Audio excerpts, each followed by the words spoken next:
Peace and welcome to the Atlanta School for Gifted Youngsters. Thanks for watching and subscribing to our channel.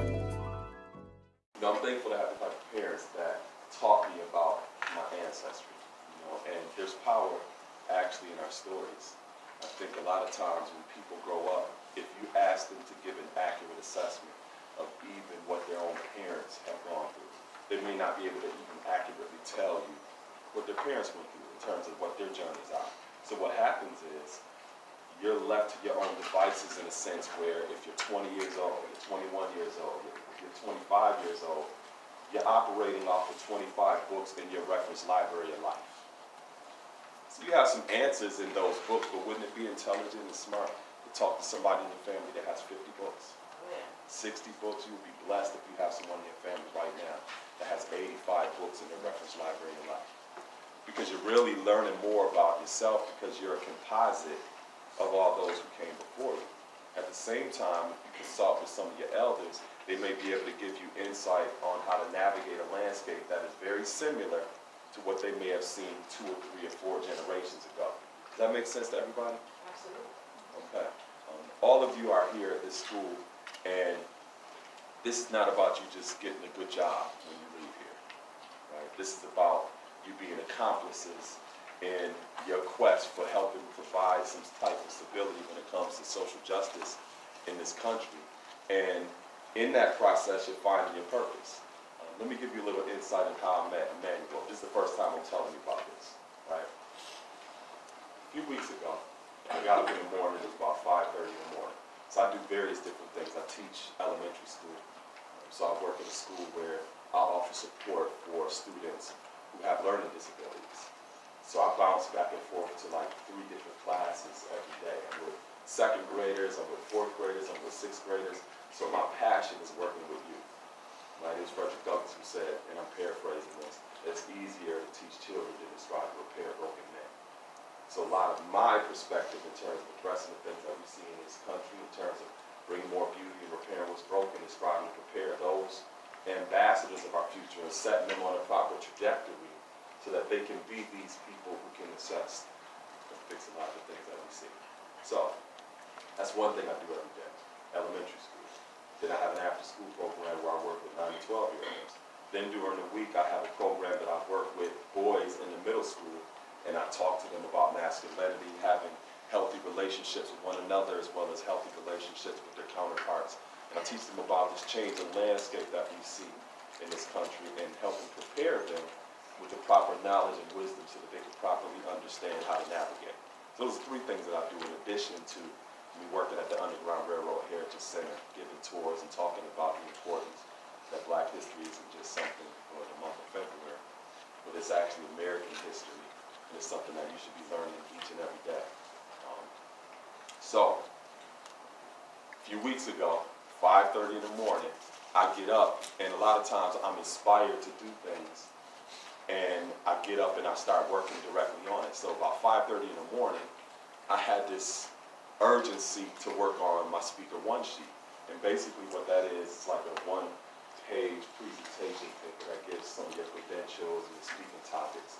And I know that beginning this year, I had to revise it. Got up at 5:30 in the morning and start working on it. Just had the urgency to do that, right? I get to the Underground Railroad Heritage Center. I'm sitting at the front desk. And I'm still working on it at the front desk. I see this guy come in. He's taking pictures of everything like this. If you know him, he's always taking pictures, right? Taking pictures, right? He comes in, introduces himself, he's talking to me. I'm sitting there working on this on my computer. Within about 5 minutes of the conversation, he's like, man, I'm looking for somebody that maybe can come out and do a presentation for like Black History Month. Right? That level of synchronicity, I've been operating on that frequency for many years. That has nothing to do with, oh, I'm going to get a good job and get money. This is something that is a part of my passion and my life's work, and this is something that was confirmation in terms of why I'm here. Right? So we talked for a little bit, exchanged information. I sent him the Speaker One sheet that I was literally just working on. We communicated since that time, and I'm here today. So that is to say, what I have to say today is for a specific purpose, and you being here to hear it, it is for a specific purpose. A specific purpose. And that's one thing about your life's work. It operates on that level of synchronicity, where it's almost effortless, right? Another thing that I wanted to touch on is just the idea and the importance of referencing that library of life. So you have family members that you need to know and learn some things about in terms of their journeys, right? It's also important to learn about the journeys and the experiences of others outside of your community. How many people grew up in a rural area where there was maybe one black person in your whole county? How many people grew up in an environment like that? Right? So now on the other hand, you may have some black people that grew up within the exact opposite circumstance. They may have grew up in a county where there's only one white person there. Right? When you grow up in environments where there is a lack of diversity, that puts the onus on you to take the initiative to learn about other people. Because this world, this society is consistently changing, and you need to prepare yourself so that you are in the right place at the right time in order to engage others. Because what happens is when you live in this vacuum and you have this idea that you don't need to learn about other people, you create blind sides. It's like you're blinded when it comes to your peripheral. Vision is important, but you're also supposed to have vision in your peripheral as well. So think about a horse with blinders on. Right? They may be able to travel along a specific course, but it makes them easily able to be blindsided by life. Right? So learning about people or places and going different and having different types of experiences is important, because not only does it enrich your perspective in life, but it allows you to gain the knowledge, wisdom, and the understanding to be able to meet people where they are. Right? Because we had this discussion last night at dinner, and this is the way it works. If you don't take initiative to learn about other people and other perspectives, you're going to be forced into a situation where you have to learn in real time, which means change is a lot more challenging when it's not on your terms. Think about that. Think about decisions that you've made in your life up to this point, and those decisions based upon the change that you wanted to make. It's easier because you're kind of prepared and you're putting yourself in a psychological space to know some of the different elements that you're going to have to deal with. You're preparing yourself. But when change comes right here and forces you to do it, that's much more uncomfortable for you to make adjustments on those terms. So it's important to be proactive is what I'm saying. Because you're going to come to a point where you're going to engage some phenomena that is so different than your perspectives. You're going to be forced to have to deal with that in life. Because that's the kind of changing landscape that we live in. And here's the thing. A lot of people of African descent in this country, or other groups who are considered minorities. Keep in mind that when you're saying minorities, you're talking about of minor importance, right? So if you're going through an educational system and someone's defined as a minority, that essentially means that your perspectives, your values, your principles are not as important as everybody else's. So what that translates into is a lot of your perspectives and values and experiences are relegated to something that is, you know, it's an elective.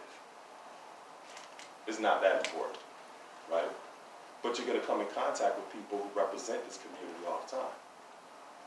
And if you have that same mentality of the way that you've been indoctrinated through school, you're going to constantly come into contact and have challenges with dealing with people because you haven't taken the initiative to learn things on your own, right? Let me give you another example. The first enslaved Africans arrived here on the shores of Jamestown, Virginia in 1619, right? What year did this country start? 1776. 1776. Okay. So from 1619 to 1776, you already had 157 years of enslavement on the land. We're not even talking about the indigenous people. We're talking about enslavement. 157 years, which translates into a little over 5 generations before the country started, right? So then when the country started in 1776, enslavement became the law, right? So we see people celebrating, oh, this is my independence. You had some segments of the population that wasn't celebrating their independence, right? So in 1776, when the slavery became the law, it continued for another 89 years until the Emancipation Proclamation was signed and slavery ended on paper, right?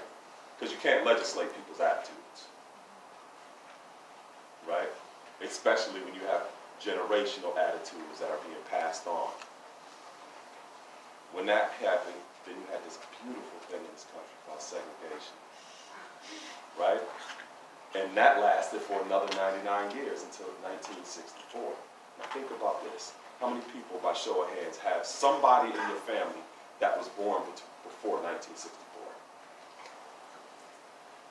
So you don't, it's important to research and go to history books, but you can ask somebody in your family what was going on during that time. It wasn't that long ago, right?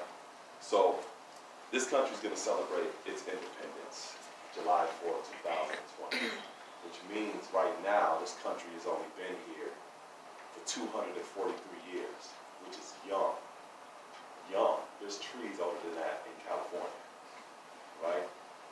243 years. So when you look at 1776, and you got the 89 years of legal slavery, and you got 99 years of legal segregation, that equals 188 years. So let's put that in context.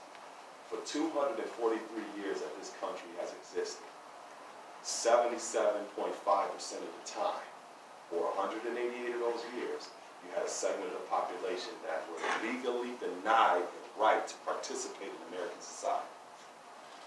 That was the law. So if you were a person of African descent, you weren't allowed to participate in American society by law. That legally just changed on paper, again, 1964. Which means a lot of those attitudes still has not changed, which means there's still a long way to go, right? And that's just speaking about people of African descent. The same thing applies to women in this society.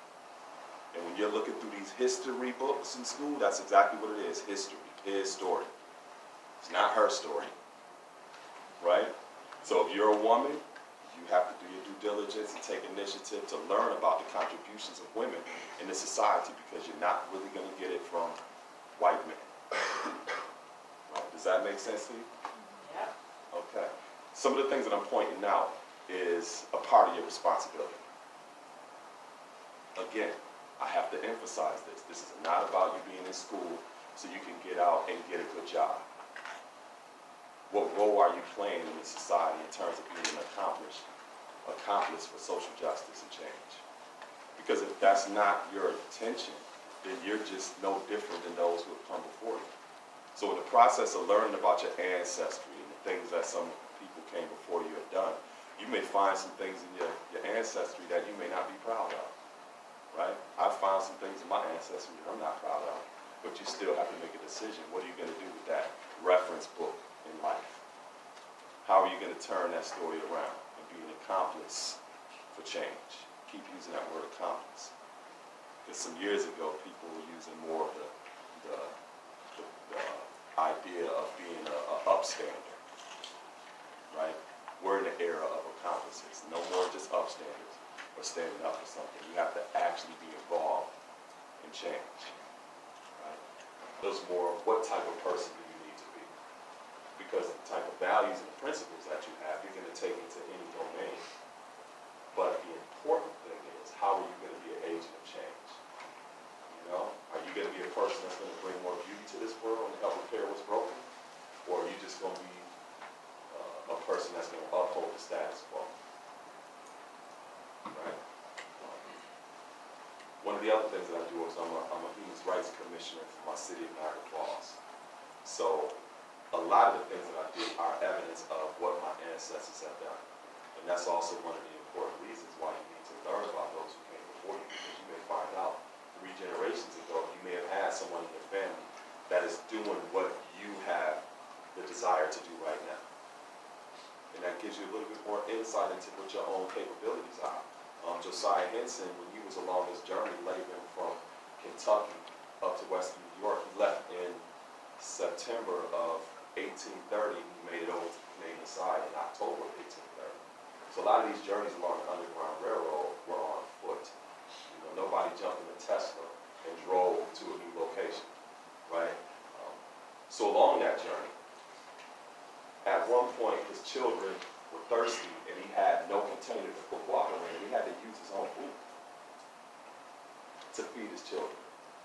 Right? Me knowing a story like that, I look at water a little different than somebody else would look at water. Right? That's some of the power of our stories. You know, your ancestors, your family members, even your parents may have gone through things that you have no idea about. But when you learn about those things, number one, you have a greater sense of your own infinite potential. Because you know what your capacity is, because you know what they were capable of doing. And you are the composite of them. Literally, their capacity is a part of you. That's why you're here. At the same time, the different challenges and obstacles they were able to overcome and meet, you have that capacity too, because you know what they were capable of. Right? But if you don't know any of that, a lot of times you may be unsure about making certain decisions or going down a certain path because you don't have that assurity of those who came before you. So a lot of times when you see different cultures and societies and they pay reverence to their ancestors, that's not just ancestor worship. They're really recognizing those who came before them because they appreciate and value the life that they lived in order to have an opportunity for them to be here. So